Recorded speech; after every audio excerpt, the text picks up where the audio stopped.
Дело, которое не оставило равнодушным ни одного таджика. Подписывайтесь на обновления, точно будете в курсе всего самого важного. Парвиз Сейдрахмонов, которого называют одним из пропагандистов радикальной группировки ИГИЛ, запрещенной в Таджикистане и известный под кличкой Абу Давуд, был приговорен судом района Исмаили-Самани к 21 году лишения свободы. Об этом сообщили на пресс-конференции в Верховном суде. Там отметили, что приговор Сейдрахмонову был вынесен еще 11 ноября 2022 года, сразу после его экстрадиции из Турции в Душанбе. Ранее сообщалось, что государственный обвинитель просил для него пожизненное заключение.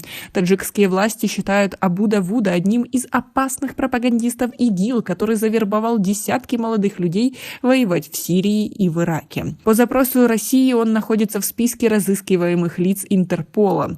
Душанбинец Парвиз Сейдрахмонов подозревается в нескольких террористических актах в Таджикистане, России и Швеции. В 2014 году он из Москвы, где находился на заработках, направился в Ирак и вступил в ряды группировки «Исламское государство». Он поменял свое имя на Абу Давуд и распространял в социальных сетях пропагандистские ролики этой группировки.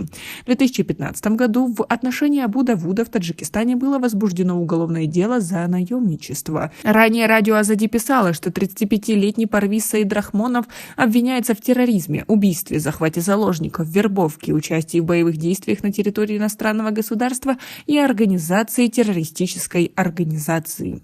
Как вы относитесь к таким обвинениям и деяниям нашего соотечественника? Напишите нам, пожалуйста, в комментарии. Согласно источникам радио, вместе с Парвизом Сейдрахмоновым в Таджикистан была привезена его жена Мадина Бондаренко, гражданка России, и 4 его детей.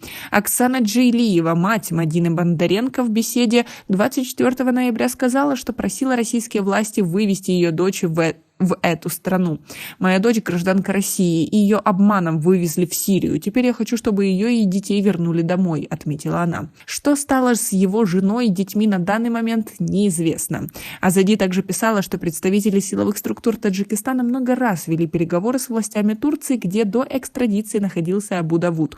Но запросы о выдаче боевика оставались без ответа. Однако после визита министра внутренних дел Рамазана Рахимзада в Турцию в июле прошлого года была достигнута договоренность о его выдаче. Как вы относитесь к такой ситуации и к тому, что многие молодые люди в Таджикистане имеют достаточно радикальные взгляды, и некоторые из них вступают в ряды ИГИЛ и других террористических организаций? Как вы думаете, что на это влияет? Где они находят эту информацию и почему они переходят на эту сторону? Что их толкает на это, и можем ли мы на это как-то повлиять, или государство, воспитание, родители? В общем, все свои мысли по поводу этого. Что нужно делать с боевиком, с его семьей, и достаточно ли он получил наказание или нет? Напишите нам, пожалуйста, в комментарии. У нас пока на этом все. Оцените наше видео подпиской и лайком. До скорой встречи!